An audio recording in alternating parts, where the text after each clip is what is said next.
I'm Bob Jenkins along with Larry Newber. This is our review of the 1983 Formula One season. The season began with new rules and new terms. The new rules primarily involve ground effects. The ground effects were out for 1983, and Bob, you mentioned new terms. In my mind, the 1983 Formula One season was Formula One racing, but on new terms, new terminology. Terms like pit stop, Michelin versus Goodyear on the same basis, water-assisted fuel injection.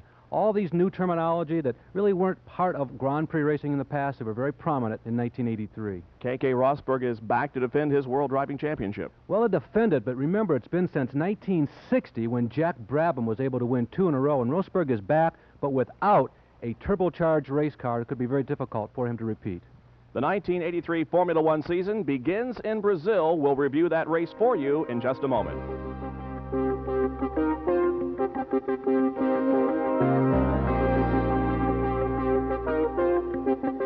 13th, 1983, the beginning of the Formula One season near Rio de Janeiro in Brazil. And the cars line up for the start. The green flag is out and 90,000 people watch as the cars move down the straightaway and into turn number 1.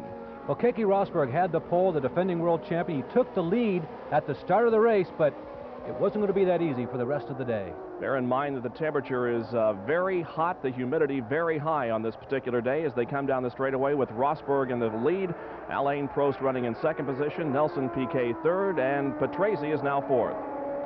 There is one of the Renaults, one of the early season favorites to be the world championship, not only for the drivers but also for the manufacturer. There goes Rosberg by. He continues to lead early on in the very first race of the 1983 season.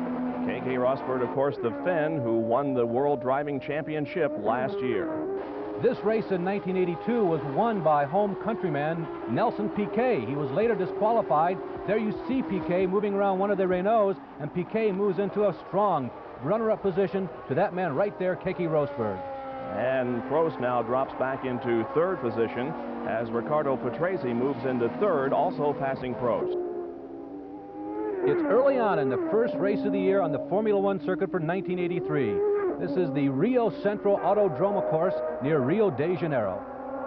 The leader is K.K. Rosberg. Running in second position is Piquet, and a battle for the lead going on here as they come down the straightaway and head for the turn, and Piquet moves into the lead. And listen to the response from his fellow country people as Nelson Piquet, the Brazilian, moves into the #1 position. A lot of people hope that Piquet can win his second World Championship this year, particularly those at this race on this day. So Nelson Piquet moves into the lead, passing K.K. Rosberg. Patrese still running third at this point in the Brazilian Grand Prix. There is Piquet moving in on Rosberg. Now remember, this is part of the story of 1983 as we go back, and also look at this move by Watson as he finds the way somehow of getting around Patrick Tambay and the Ferrari.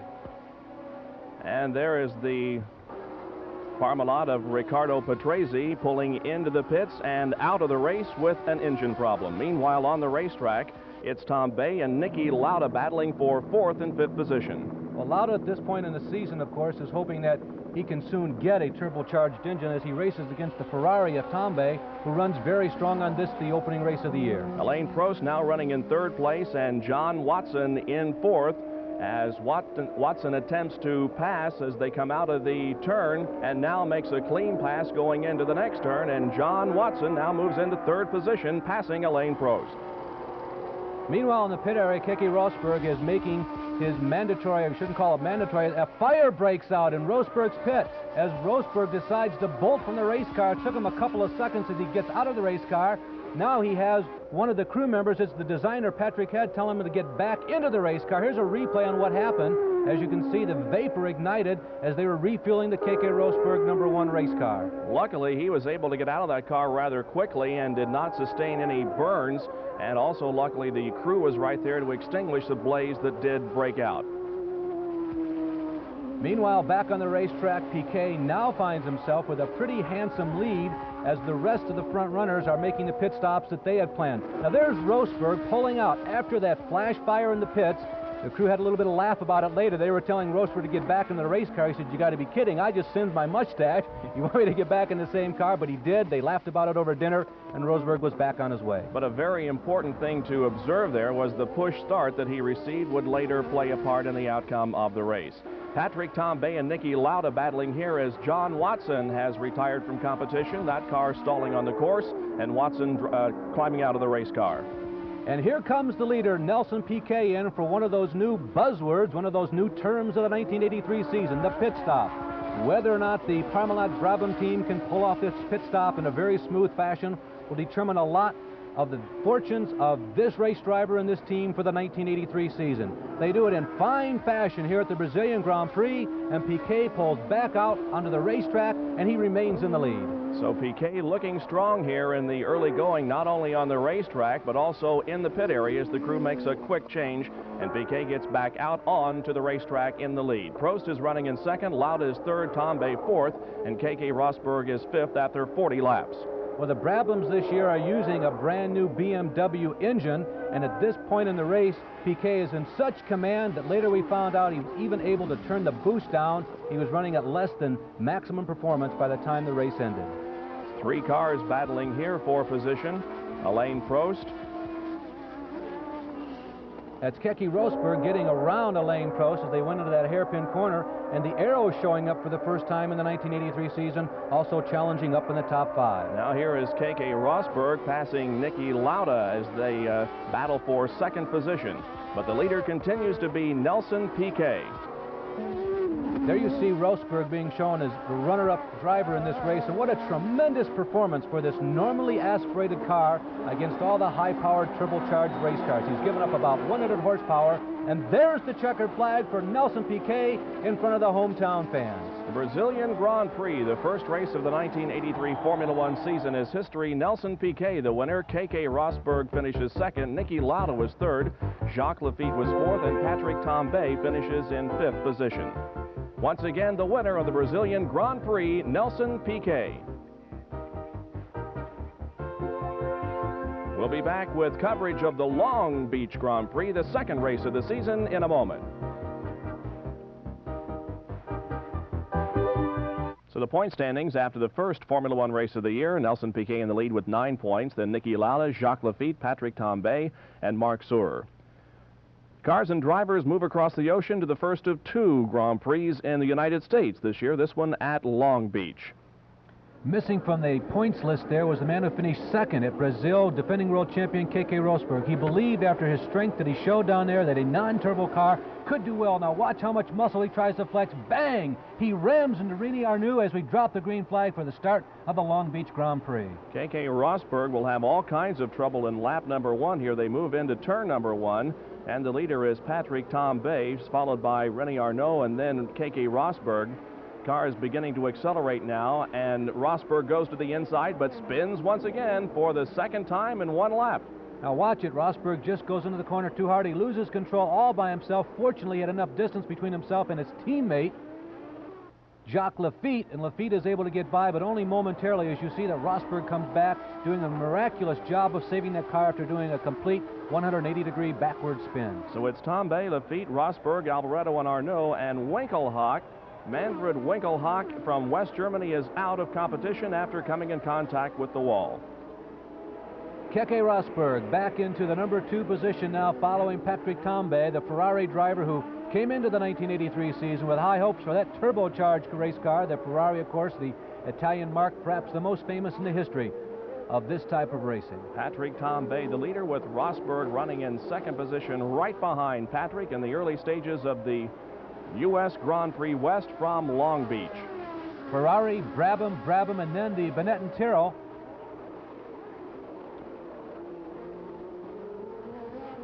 Into the hairpin once again, and some close competition here as Arnoux takes over 5th place from Patrese.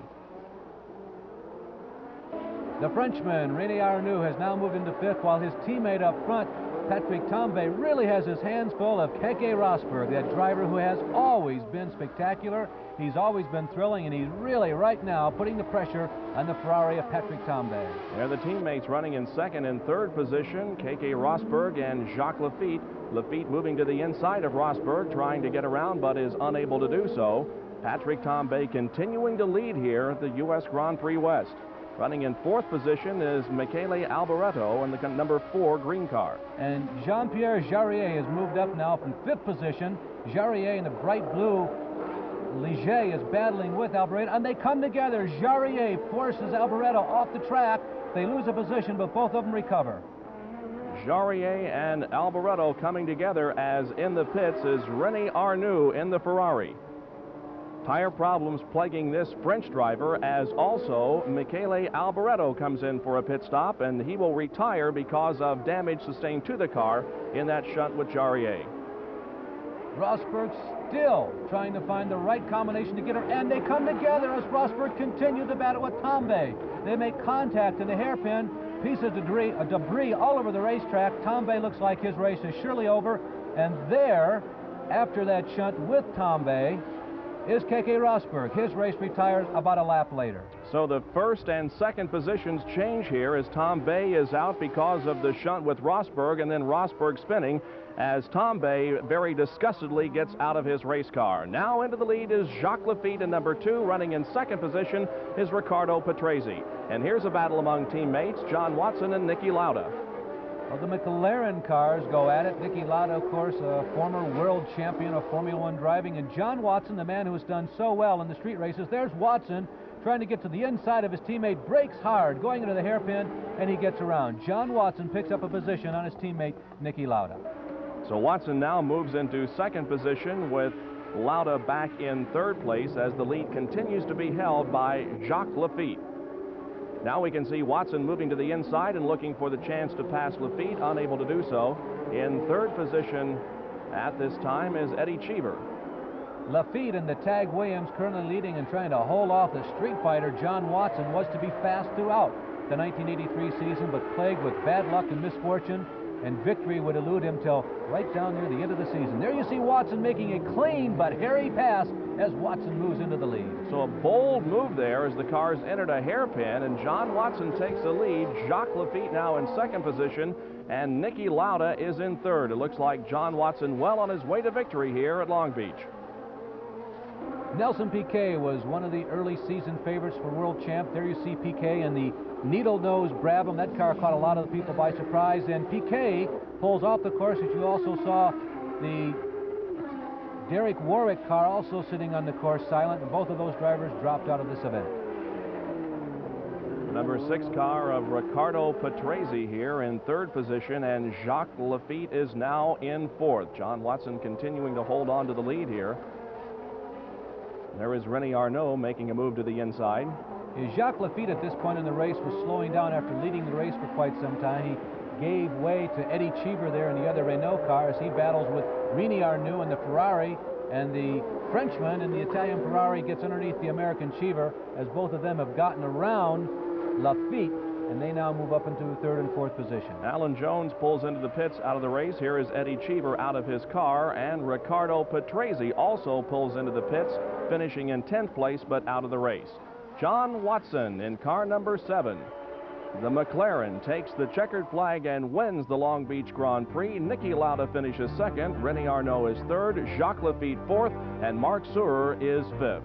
Again, the winner of the Long Beach Grand Prix, John Watson. We'll be back to La Castellet, France for the French Grand Prix in a moment.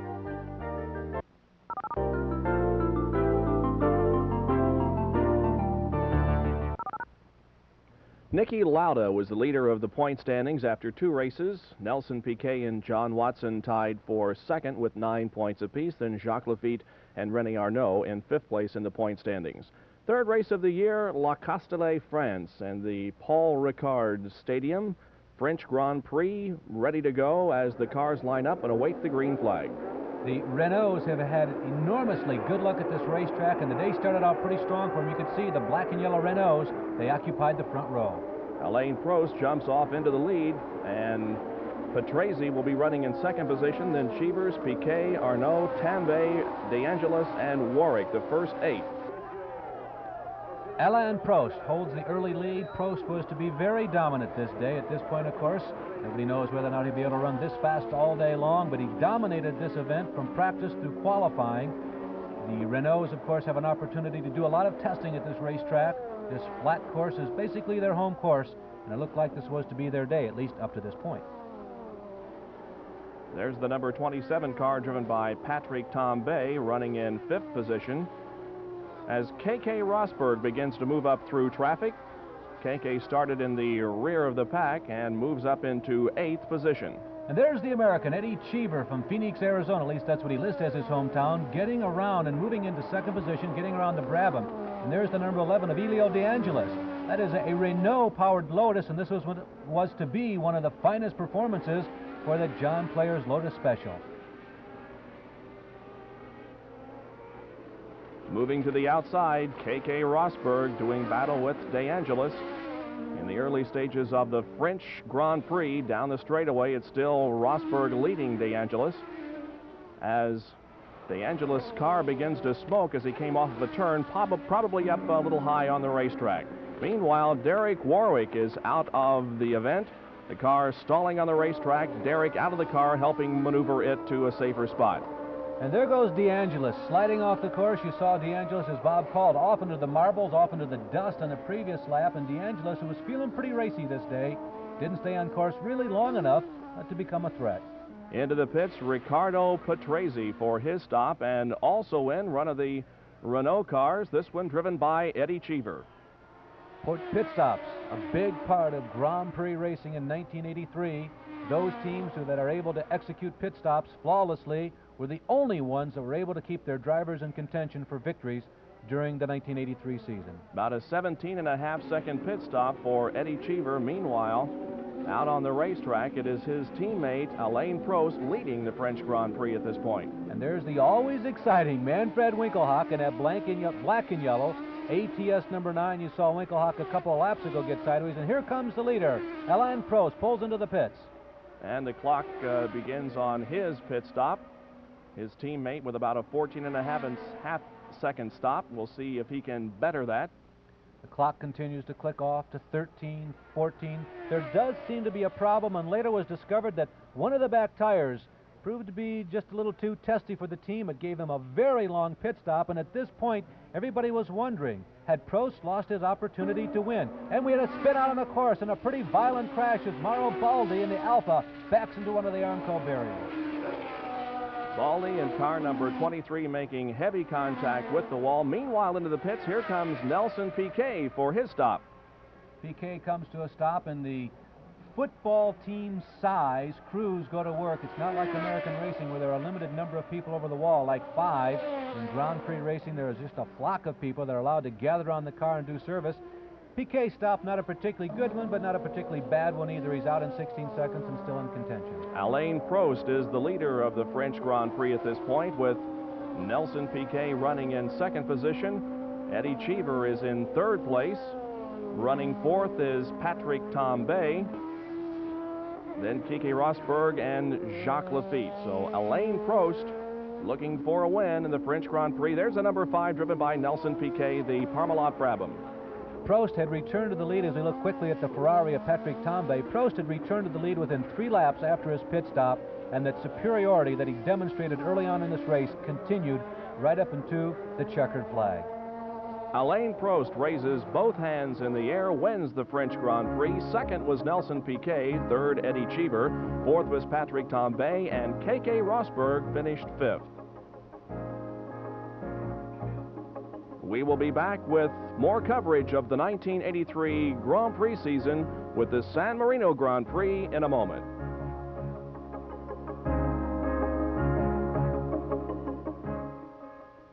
In the lead by 5 points at the end of 3 races in 1983. Niki Lauda in 2nd. John Watson and Alain Prost tied for 3rd place with 9 points each, and Jacques Lafitte was 5th in the point standings with 7. Twice during the year, the Grand Prix drivers visit Italy. For Monza later in the year, this is the San Marino Grand Prix from Imola, and at the beginning, a problem with Nelson Piquet's car. Well, Piquet sits there helplessly as the rest of the field roars off. The Ferraris up front, the Ferraris of Tambay, of course, in our new familiar position for them as they fight for the lead. Alain Prost running in 3rd position here. Riccardo Patrese is in 4th place, but the Ferraris dominate the first lap. The San Marino Grand Prix at Imola, Italy. It was a race that the fastest lap was going to be turned in by this man's teammate. This is Nelson Piquet, who stalled at the start. The fastest lap of the race belonged to Ricardo Patrese, who at this point runs near the front as one of the Renaults. Eddie Cheever spouting smoke. The engine expires. Turbocharger letting go on that car, so Eddie Cheever, and heavy contact with the wall as Guerrero's car smashes into the outside wall. Heavy contact, but luckily no injury to the driver. And the cameraman having a little hard time finding the Theodore, but finally noticing it along the side of the fence. Roberto Guerrero is out of the race car, and Roberto is okay, but not so the race car. Rene Arnoux, the leader of the race, with Ricardo Patrese in second position, Tom Bay running third, and Alain Prost was fourth. We told you earlier that Patrese was very fast in this particular race. Patrese coming in, brakes very hard, outbrakes the Ferrari of Arnoux, and moves up a position, moves up into the number one position, as a matter of fact. And into the tires is Michele Alboreto, making contact with the tires as he tried to negotiate the chicane, and having the same problem, Niki Lauda. Of course, Alboreto disrupting the pattern of the tires, and Lauda, like a parking lot, just pulls up alongside of Alboreto, having just enough brakes to get that McLaren stop. There's Michele, a man who won a Grand Prix in 1982, was destined to win another one in 1983. Into the pits comes Rene Arnoux, who was in second position, having been passed by Patrese just a few laps ago, but Arnoux in for his regular pit stop. Arnoux and the rest of the Italian team do service on that car is out on the racetrack. Patrese continues to motor around. Crew finishing the work on Rene Arnoux, and he goes back out into the race. Meanwhile, incoming Alain Prost in the Renault. And at this point in the season, Prost, as we look at an accident out on the course, that's Derek Warmick's Candy Tolman Hart-powered race car, as he got into the marbles that somehow had gotten to the racetrack at that point and ended up on the fence. At this point in the race, this point in the season, Alain Prost, that man right there, felt that he was in the best position of anybody to become the world's champion. The car was running very fast, and Prost was driving with a great deal of confidence. K.K. Rosberg pulling out of the pits, and off the racetrack is DeAngelis momentarily. And Elio had just barely missed the Warwick car. Remember, we told you there was debris in that corner. And I'll tell you, the incidents in the afternoon was not yet over for that corner. Remember Warwick's car sitting perched on the wall as we look at the Ferrari of Tom Bay coming out of the pit area after its pit stop. And into the pits, Ricardo Patrese. Clock starting on the Patrese pit stop as the Brabham crew rose to work. Meanwhile, out on the racetrack, it is Patrick Tambay showing the lead, with Patrese hoping to get back out onto the course and maintain second position. Patrese with a long pit stop, and it really did hurt his chances at this point in the event. And he comes in heavy contact with the car of Warwick, which was already up on the tires. That was Michele Alboreto who found that problem in that corner, and it was, correction, it was not Alboreto, it was Danny Sullivan. And it was for Sullivan his very first Formula One crash. Danny Sullivan, the American, in his rookie season on the Formula One Grand Prix circuit. Tom Bay, the leader, followed by Patrese. Cars come out of the corner onto the straightaway, beginning to pick up some speed. You can see the distance that Tom Bay leads at this point over Patrese. Tom Bay not only hoping for his first personal victory, but the Goodyear tire people also hoping that Tom Bay does well today. Up to this point in the season, remember, another one of those new terms, Michelin, although they had surfaced pretty strongly in '82, Michelin had won each of the first three races, and right now, the number 27 of Tom Bay was hoping to reverse that trend, and sliding off the course, who was leading at that point, is Ricardo Patrese. Patrese simply coming around that sweeping right-hander. He apparently did not brake soon enough and had heavy crash, heavy damage into the left side of his machine. Here's a replay of it. He had taken the lead from Tom Bay on the previous lap, and this is the problem that developed as he came out of one of the turns, Patrese into the tires and the Armco barrier. It was a crash that some of the news media suggested as another one of the competitors, the Ferrari of Arnoux, also spins off the course right at the site of the Patrese crash. He was running in second position, by the way, at this point. The Patrese crash, as we have another spin, moments later Nigel Mansell spins out. The Patrese crash was a crash that a lot of the news media suggested might have been willed by the Italian crowd that wanted to see that man, but more importantly, that car, the Ferrari, win on this course.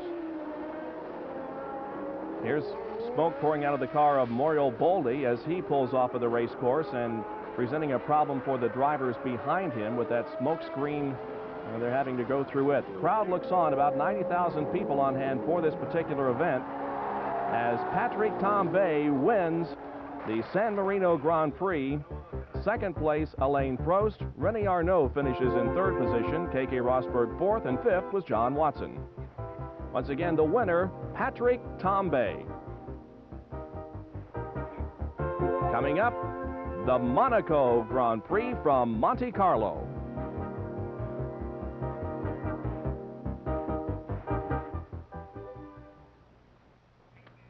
Bob Jenkins and Larry Newber back for a review of the 1983 Grand Prix season. After 4 races, Piquet and Prost were tied for the lead in points. Patrick Tambay third, John Watson fourth, and Niki Lauda was fifth.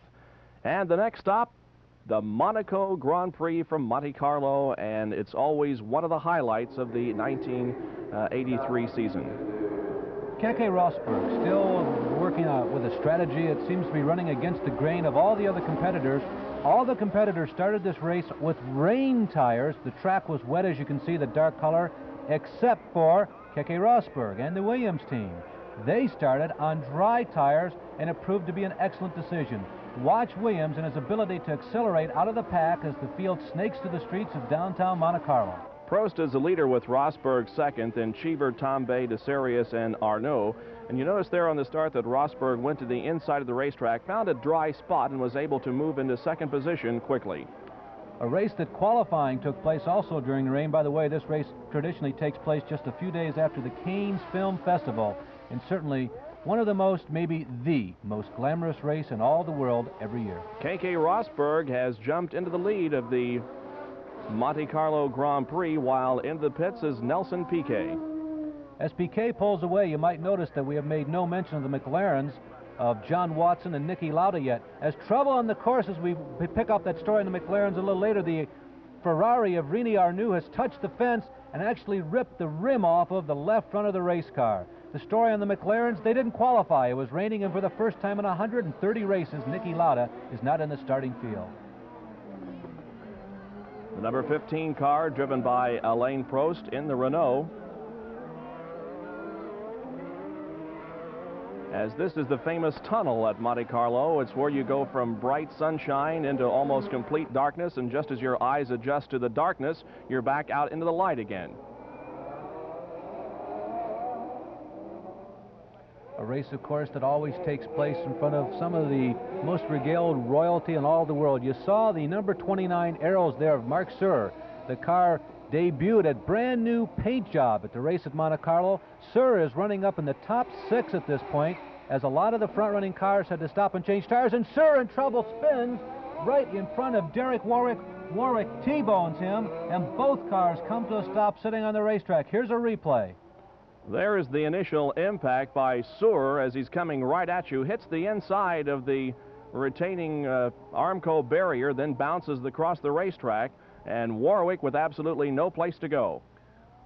Warwick, you saw the car was still mobile.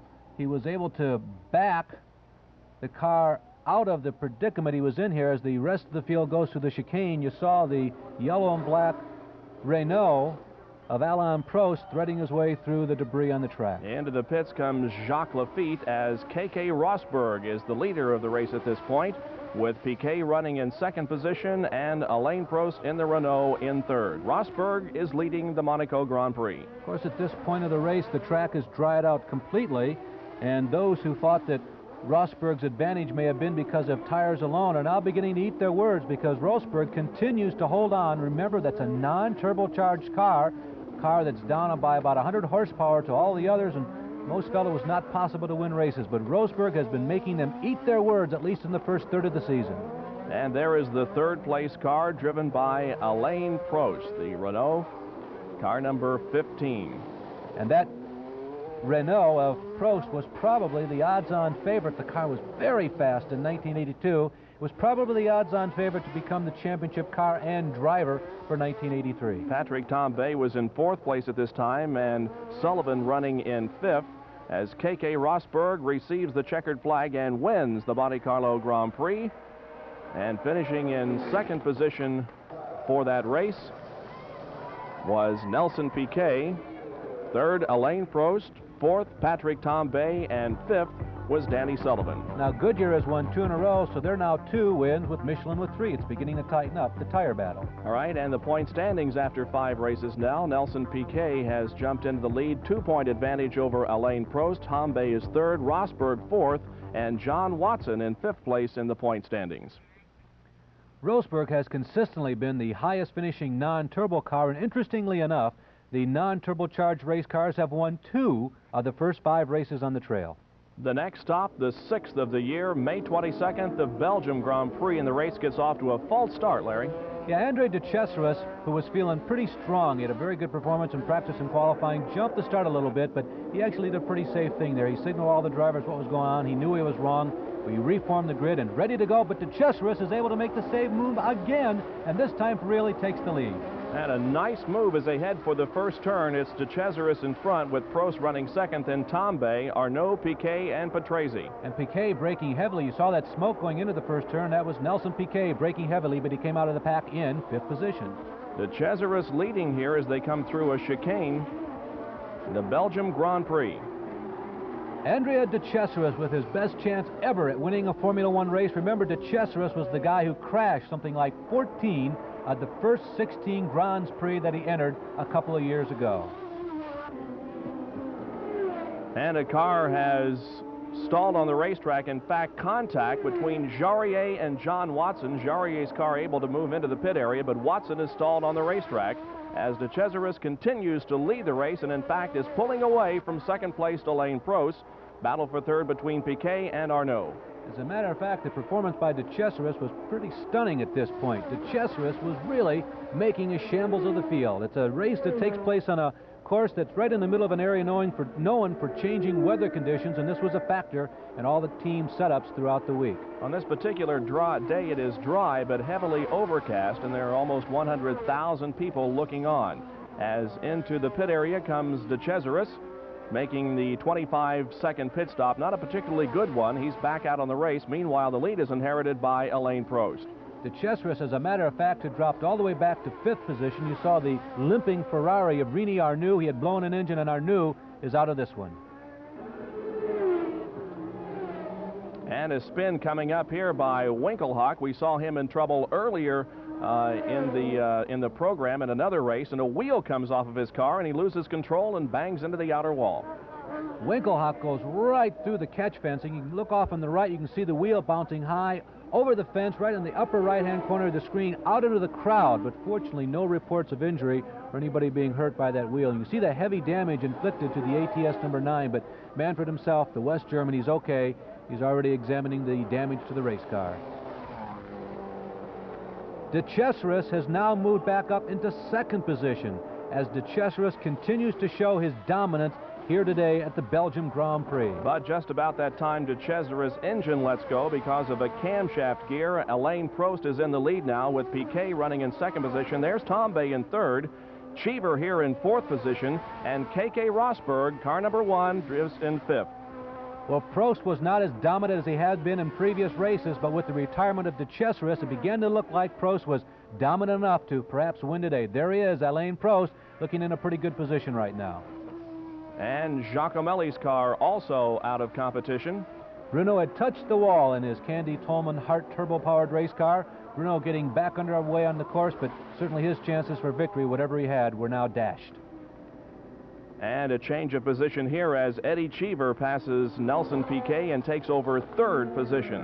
Piquet was losing 5th gear, and the American was in a position to take advantage of it, and it looked like it was going to be a glorious day for the Renaults. Alain Prost wins the Belgium Grand Prix. Patrick Tambay 2nd, Eddie Cheever 3rd, Nelson Piquet was 4th, and K.K. Rosberg finished 5th. Winner again of the Belgium Grand Prix, Alain Prost. We'll return to the United States for the Detroit Grand Prix after these messages.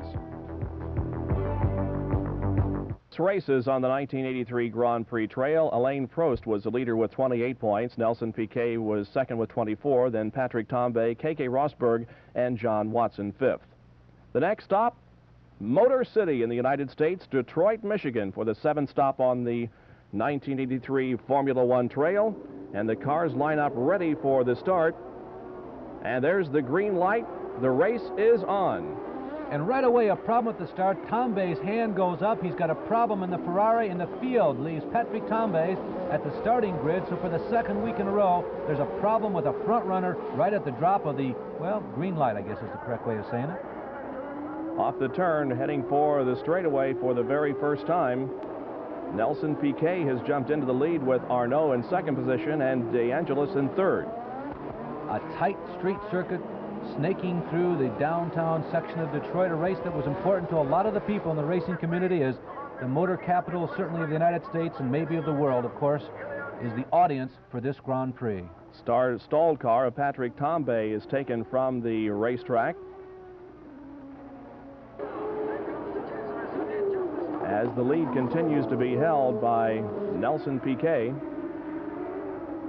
Piquet and the Brabham came into the race well ranked in the point standings for the season, and it was becoming pretty obvious that it looked like Piquet was going to be in it, Alain Prost was going to be in it, and maybe one or both of the Ferraris of Tambay and Rini Arnoux for the World's Championship points. Things weren't really that far along to being decided, but it was beginning to shake down as Eddie Cheever dropped out of this one early on. One of the Renaults, Eddie Cheever, drops out of the race very early as Arnaud challenges Piquet now for the lead.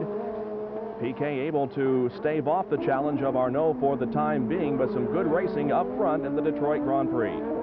That's Arnoux, of course, in the blood-red Ferrari, the Italian mark, and he gets a pass going up Woodruff Avenue and moves into the #1 position. So a change of leader here as Rini Arnoux moves into the lead and Nelson Piquet drops back into second position. This race along the banks of the Detroit River, however, was going to be one of high attrition. And it seemed as though that whoever led this race early on, well, it didn't necessarily mean that they were going to have a good day. And you watch and see what happens as attrition begins to have its effect on the Detroit Grand Prix. Good battle in the pack as Roberto Guerrero passes Patrese and picks up the position. So the first two cars are pretty much out of the lead, but some good racing going on in the middle of the pack. There is the Ferrari, things going its way. There's the number 22 of De Cesaris. There is Michele Alboreto and the green and black Benetton Tyrrell. Remember that name. He becomes prominent in this race in the not the too distant future. There he goes, Michele Alboreto beginning to assert himself. Passing De Cesaris and moving into fourth position. Pit stops now beginning to be made as K.K. Rosberg comes in. Meanwhile, Arnaud continues to lead, but is being challenged by Piquet, and Piquet moves to the inside and passes Arnaud, and Arnaud is going to drop out of the race. The Ferrari will be a DNF today. It looked like things were going to go Arnaud's way, but it wasn't to be as he slows down. There once again is Alboreto. There is one of the Alphas, I believe, that has crashed. It's De Cesaris, who has tested the outer retaining wall, and the wall at Detroit proves to be just as solid as the walls in every other city in the world. John Watson moves up to fourth position from 21st as debris begins to blow onto the racetrack. And John Watson, Bob, is doing it again. He seems to have a habit on these tight circuit courses, these city circuits. When he starts in the back, that's the time when you really got to watch Watson. He likes to pass a lot of cars. At this point, it is Piquet leading Alboreto, but Alboreto is able to make the move here. Piquet slows. Suddenly, you see some smoke coming from the left rear tire. It's flat. Nelson Piquet, with victory in his grasp and a big quantum leap toward the 1983 World's Championship, has a flat left rear tire and allows young Michele Alboreto, the Italian who is destined to become a Ferrari driver within 12 months of this race. He takes the lead. It looks like he has his opportunity to become, or rather to earn, his second ever Formula One victory. Tough break for Piquet as the tire goes down on him and he relinquishes the lead to Michele Alboreto. Here comes Michele around the water, down the front stretch. The checkered flag is out, and he's done it. The young Italian, victory number 2. Alboreto in the Terrell Ford wins. K.K. Rosberg second, John Watson is third, Nelson Piquet fourth, and Jacques Lafitte fifth, the Detroit Grand Prix. After 7 events, the point standings: Alain Prost with 28, Nelson Piquet with 22nd, third is Tambay with 23, K.K. Rosberg fourth with 22, and John Watson fifth in the point standings with 15. Bob, it really has been a very competitive Formula One season up to this point. So the cars and drivers don't move very far in terms of distance for the next stop on the trail in Montreal, Canada for the Canadian Grand Prix. It's the Circuit Gilles Villeneuve on the Isle of Notre Dame, A course, of course, named in the honor of the late Canadian great Formula One driver Gilles Villeneuve. And the Ferrari driven by Arnoux jumps into the lead at the start of the race with Patrese right behind him in second position. In third place is Alain Prost, then Nelson Piquet and Patrick Tambay, the first five just after the start of the Canadian Grand Prix. There is the Ferrari driven by René Arnoux. The Ferrari up front again, where it has been so many times. René Arnoux racing in the shadows of some of the world's most famous race drivers, a mark that has left its mark on Formula One racing for well over 40 years now. Arnoux continues in the lead. Piquet has moved around Alain Prost for third position now. There once again is the leader. The World's Championship point standings for drivers is still very much up for grabs, although the Ferraris haven't had quite the success this year as they had hoped to. That team right there, the Williams team, has been very fast all year long. The most successful of the two Williams drivers up to this point, Piquet. Their other driver, the teammate to Nelson Piquet, Ricardo Patrese, has been plagued by bad luck. There is Rosberg trying to do battle with Andrea de Cesaris, and Rosberg slides right into de Cesaris. They bang wheels going into the corner, but both are able to continue. The number 16, driven by Eddie Cheever, as a car moves into the pit. This is Nelson Piquet, and he is going to be out of the race because of a throttle cable problem. Meanwhile, on the racetrack, it is still René Arnoux showing the way. His teammate Patrick Tambay now runs in third position, so Ferrari's first and third at this point. And there's Tambay. Tambay was destined to have the fastest lap of this race, but it wasn't going to be enough. Pit stop, leader, Arnoux.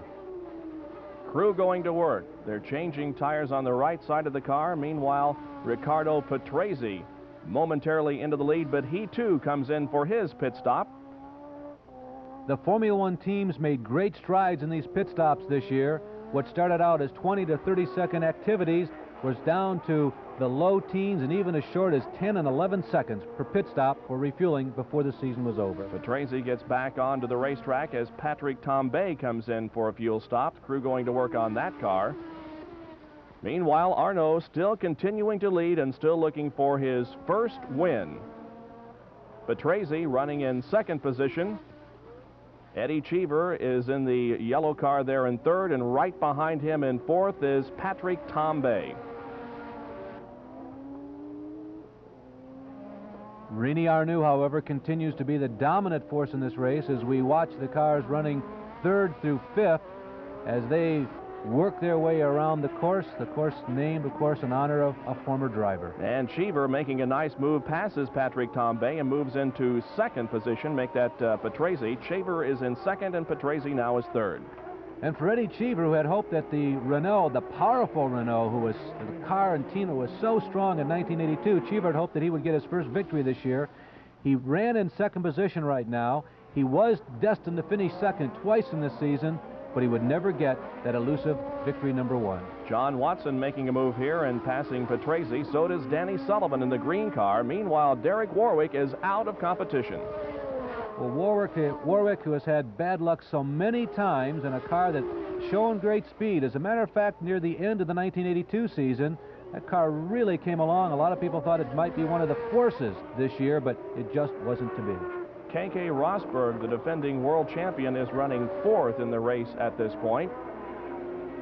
Rosberg, who would win only one time this year, he also had only one pole. The first half of the season was pretty strong for K.K., but after the midpoint of the season, it really began to taper off, and here's just about where it started. And there is Patrese pulling into the pit area out of the race. René Arnoux on Goodyear tires wins for the 150th time. René Arnoux, the winner of the Canadian Grand Prix. Eddie Cheever finishes second, Patrick Tambay third, K.K. Rosberg is fourth, and Alain Prost is fifth.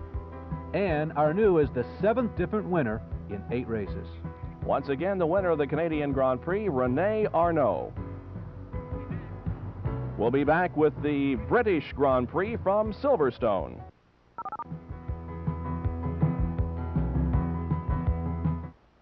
Point standings after 8 races. Alain Prost the leader, Nelson Piquet second, Patrick Tambay tied for second, K.K. Rosberg and René Arnoux.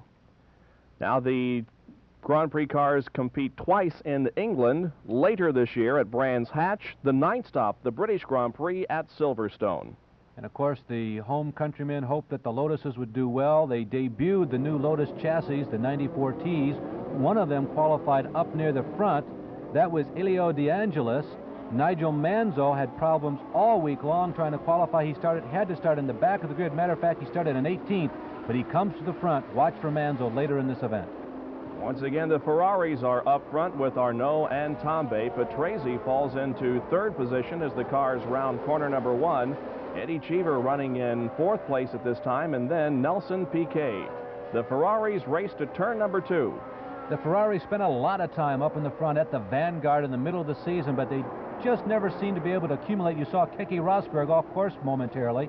The Ferraris just never seemed to be able to accumulate enough points to propel their drivers into the World's Championship lead. 4 drivers, but they did well in the manufacturer standings. Patrick Tambay is leading the British Grand Prix at Silverstone at this point as a flame erupts in the number 11 car of De Angelis. The engine is blown on that car, and it is out of competition. Well, Elio, remember, he was the one who had qualified fast. He was a winner in 1982. He also had a pole position in the 1983 season. It's Tambay, Arnault, Prost, Patrese, and Nelson Piquet. And there is the new Spirit Honda driven by Stefan Johansson. He is dropping out of competition at this point.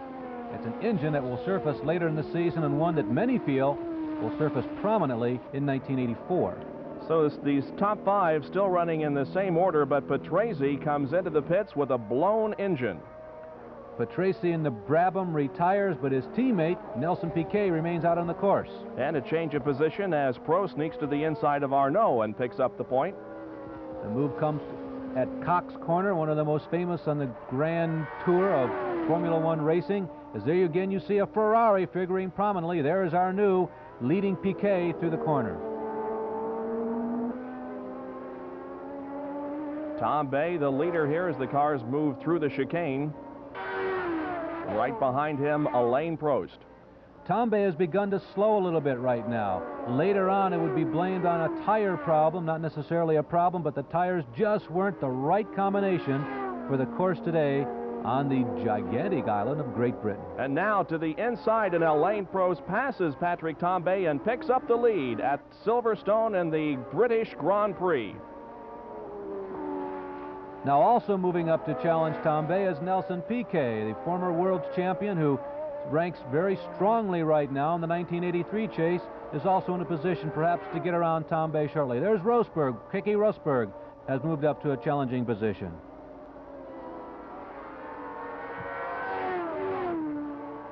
There you see Piquet and Tambay side by side with slower traffic in front of him. Tambay with his hands full. Now you see Piquet try to dart out of the slipstream, but still not quite enough room. But Piquet is really working over Tambay. Now he gets a propulsion. He moves to the inside.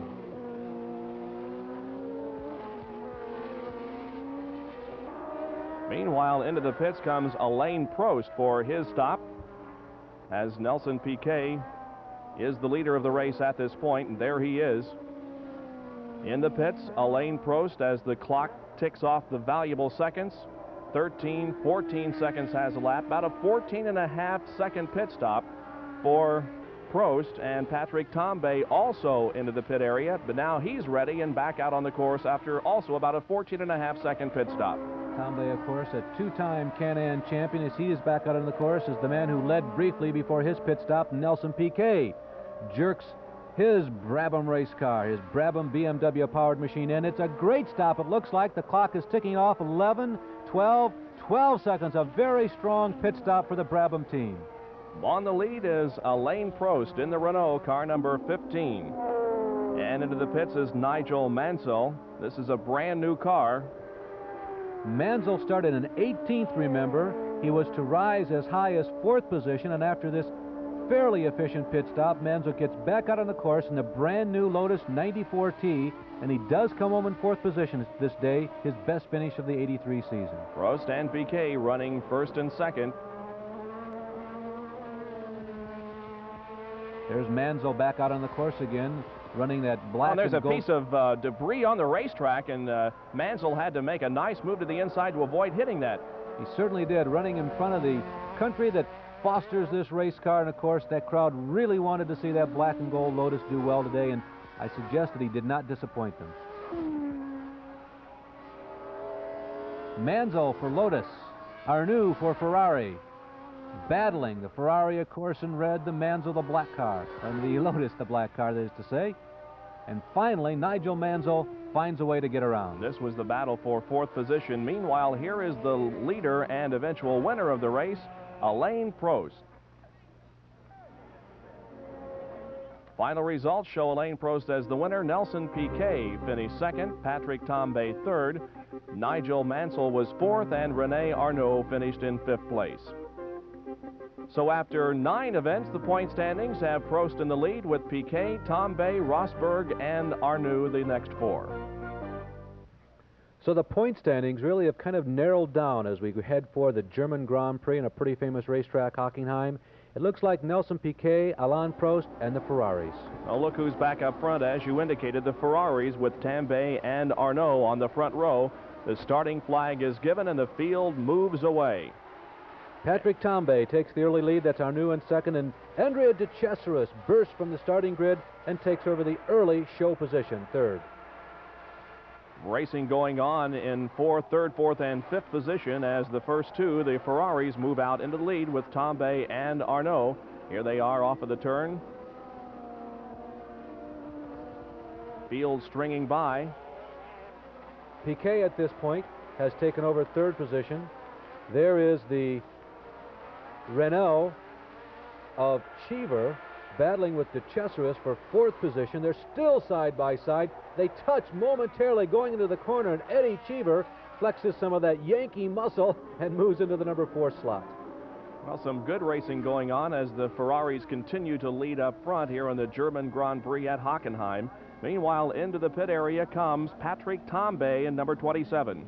Now, Tambay had lost the oil pressure, and the day was over for one of the two Ferrari teams. His teammate is in the lead, however. That, of course, Rene Arnoux.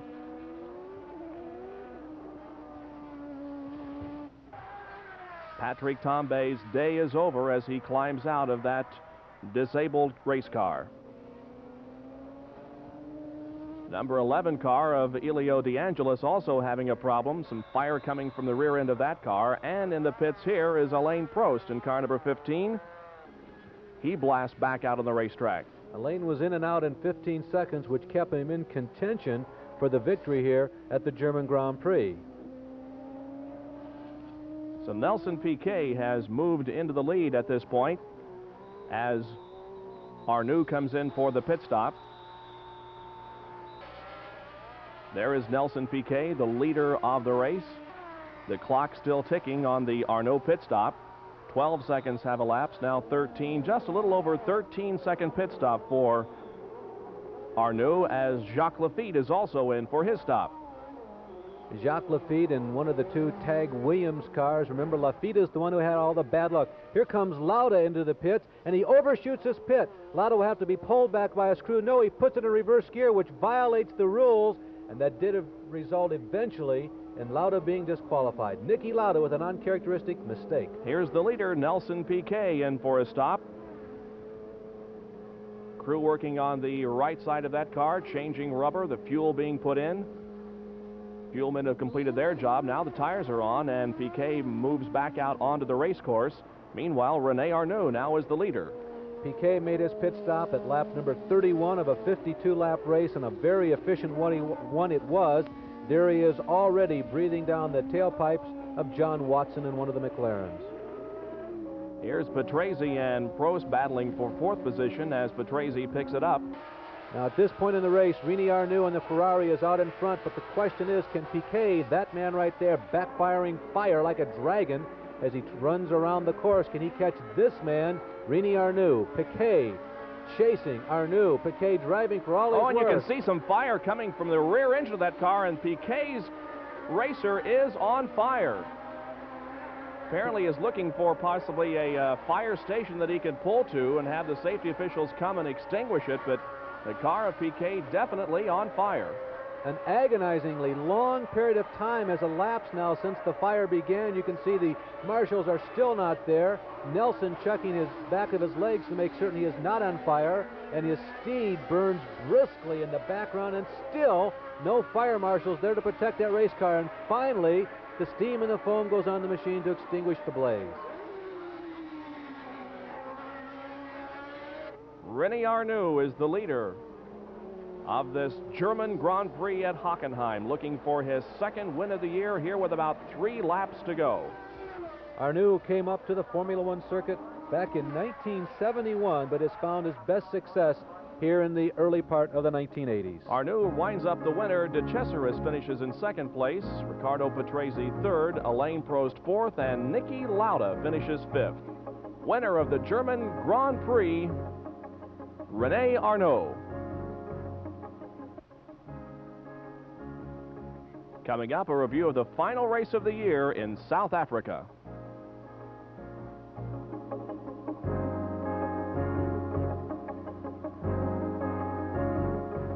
The German Grand Prix, the Austrian Grand Prix was won by Alain Prost. René Arnoux won the Dutch Grand Prix. The Italian event won by Nelson Piquet, and he also won the European Grand Prix at Brands Hatch.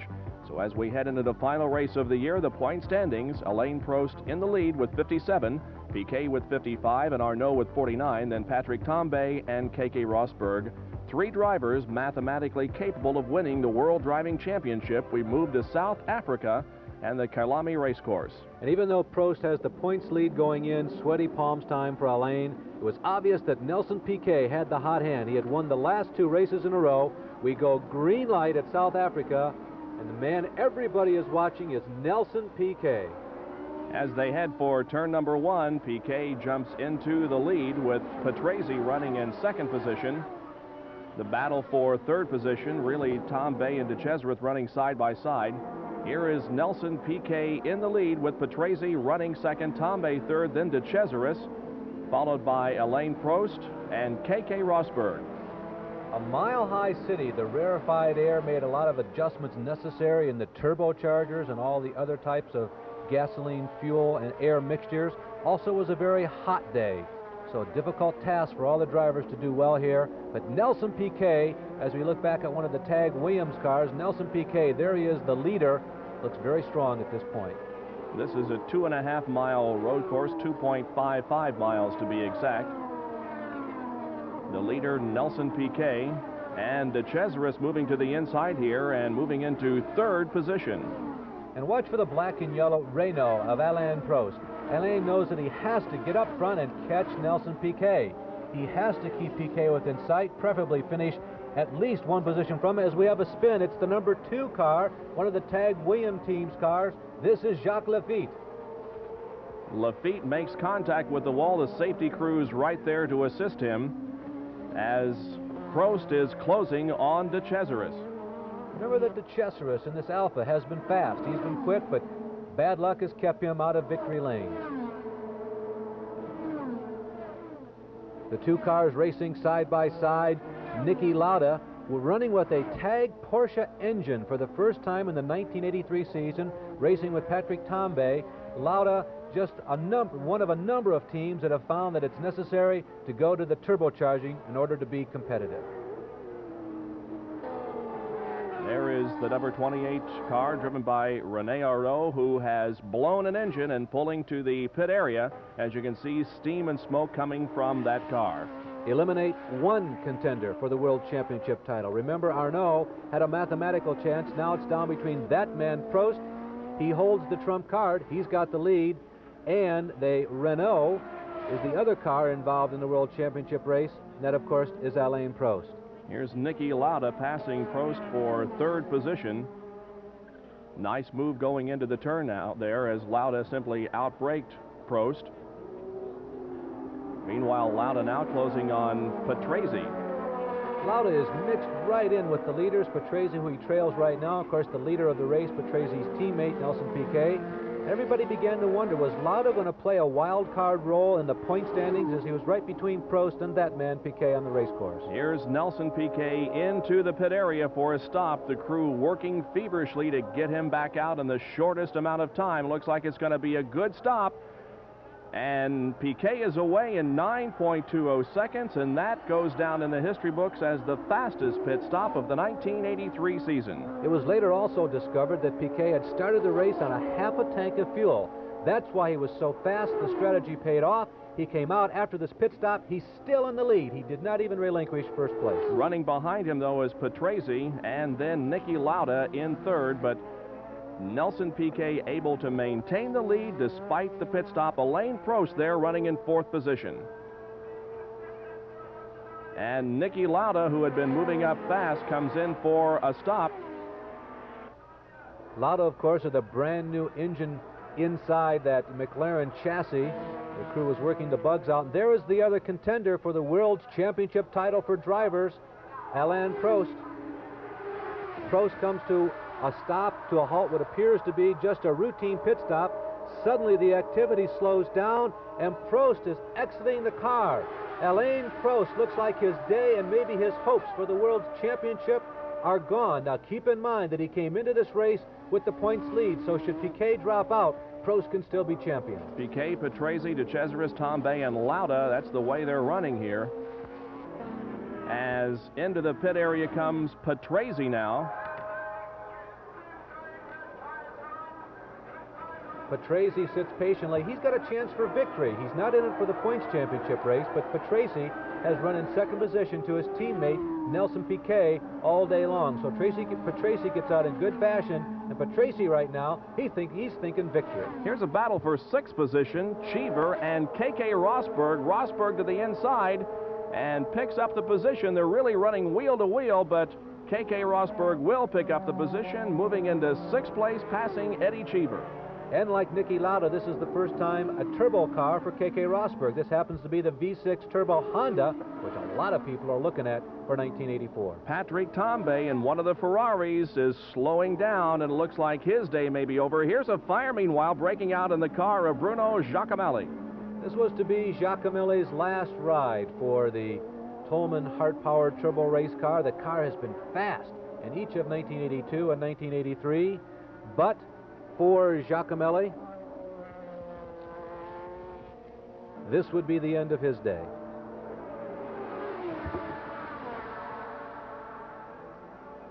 Fire being extinguished at the rear of that car is Nelson Piquet, with Patrese running in second position. And Patrese moving in on Piquet. Some people, particularly in the grandstand, were beginning to wonder, is Piquet having a problem?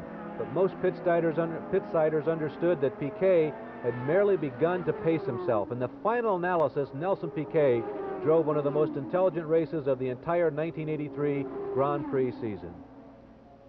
Niki Lauda now moving to the inside of Nelson Piquet. This is for second position. What has happened is that Piquet has actually turned down the boost in his car.